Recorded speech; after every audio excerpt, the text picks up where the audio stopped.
There comes a time when speaking the truth becomes more important than choosing sides. It is in such moments that the role of a truth seeker is tested, because silence in the face of looming destruction can itself become a betrayal. Ethiopia and Eritrea, two nations bound by blood, history, and geography, stand again on the edge of war. The voices of the people are filled with grief, fear, and exhaustion. Yet, leaders prepare for confrontation. It is not a laughing matter. It is not a theater for global powers to gamble upon. It's the question of life, sovereignty, and dignity for millions. The long shadow of history must be acknowledged. Eritrea's fight for independence cost decades of blood, and Ethiopia's loss of its coastline still burns as a wound for generations. The 1993 referendum gave Eritrea sovereignty, but also set Ethiopia on a path of landlocked struggle. For Eritreans, independence became a symbol of survival against colonialism and domination. For Ethiopians, the loss of Assab and Massawa ports left like a suffocation, a reminder of political betrayal. And some even claim it was the beginning of disintegration. The scars of 1998 to 2000 Boer War, which killed tens of thousands, remain raw. These histories are not forgotten. They lived in the minds of elders and in the fears of the youth. Yet, Eritrea is not the only neighbor whose departure reshaped Ethiopia. In 1977, just yesterday, Djibouti declared independence, ending centuries of Ethiopian access to the Gulf of Tadajura. France, which had long maintained a colonial foothold there, ensured Djibouti's separation. Since then, it has been a sovereign state, hosting foreign military bases and controlling one of the most strategic waterways in the world. Ethiopians often ask why Eritrea's independence is constantly questioned, why Djibouti's sovereignty is accepted without debate. The same question also is circulating in the mind of Eritreans.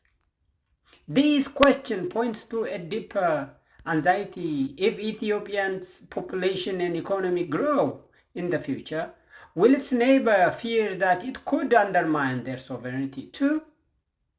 Will the memory of Djibouti's separation and Eritrea's independence linger as unfinished wounds in Ethiopia's national psyche? These are not small questions. They reveal the fragile balance of sovereignty in the Horn of Africa. Now, whispers of another war circulate. Eritreans see it, Ethiopians see it, the world see it. The question is not only whether this war will happen, but what is its consequences. But what its consequences will be if it does. To forecast those consequences, we must confront unconfrontable truth. If Ethiopia wins, the cost will be immense. Ethiopia's military is large, but it is already stretched thin by internal conflicts in Tigray, Oromia, and Amhara. A war with Eritrea may bring short-term victories on the battlefield. But what then? If Ethiopia occupies Eritrea or forces submission, the resentment of Eritreans will not die. History teaches us that no nation can permanently suppress another without breeding rebellion. Ethiopia would inherit a land drained of youth, traumatized and defiant. The global community, though weak and divided, would not remain silent forever. Accusation of annexation, oppression, and war crimes would follow. Ethiopia might hold territory but lose legitimacy. It would become the new Libya, where external powers exploit chaos and resources while the nation itself bleeds. If Eritrea wins, survival will come at heavy cost. Eritrea is small in population, and its economy is fragile. Victory would likely depend on alliances with Egypt, Sudan, Somalia, and possibly even Djibouti. Such an alignment would deepen Eritrea's dependency on foreign interests, particularly Egypt's Nile strategy. Eritrea may secure its sovereignty, but the cost would be being pulled deeper into Arab world politics, Gulf financing, and Red Sea rivalries. For the youth, victory would not mean prosperity, because the country would still be isolated, sanctioned, and under pressure. Also, the battlefield would be in Eritrea. The region might tighten control and immigration and would continue. Eritrea might be stronger on the battlefield, but weaker in its long-term independence. A battlefield chosen in its own soil. The destruction is immense. Regionally, the dominoes are already trembling. Sudan, though internally divided, holds Ethiopian land in Al-Fashaq and would see war as an opportunity to weaken Ethiopia further. Somalia, while struggling with its own instability, would be drawn in through its alignment with Eritrea and Egypt. Ethiopian Somalis, caught in the middle, would face impossible choices. Defend Ethiopia or resist in solidarity with Somalis across the border. Djibouti, small but strategically vital, hosts American, Chinese, and French bases. Its role in the conflict would be unpredictable, yet decisive. A spark here could easily draw in foreign militaries stationed just across the Red Sea. And this Red Sea corridor is no small matter. The world powers all have their eyes on it. The Gulf states rely on its shipping lanes. The United States sees it as a counterweight to China. China invests heavily in Djibouti and Ethiopia. Russia looks for influence wherever chaos allows it. Europe worries about refugees more than justice. If Ethiopia and Eritrea go to war, they will not fight alone. Global interests will line up behind them, using them as pawns while Africa loses. This is not speculation. It is a pattern of Libya, Syria, and Yemen repeating itself. But the greatest cost will not be in territory or politics. It will be in human lives. Ethiopia and Eritrea are already bleeding from hunger, displacement, and lack of medicine. Youth on both sides have fled or are forced into consecration for military services. Families are divided by borders and ideologies.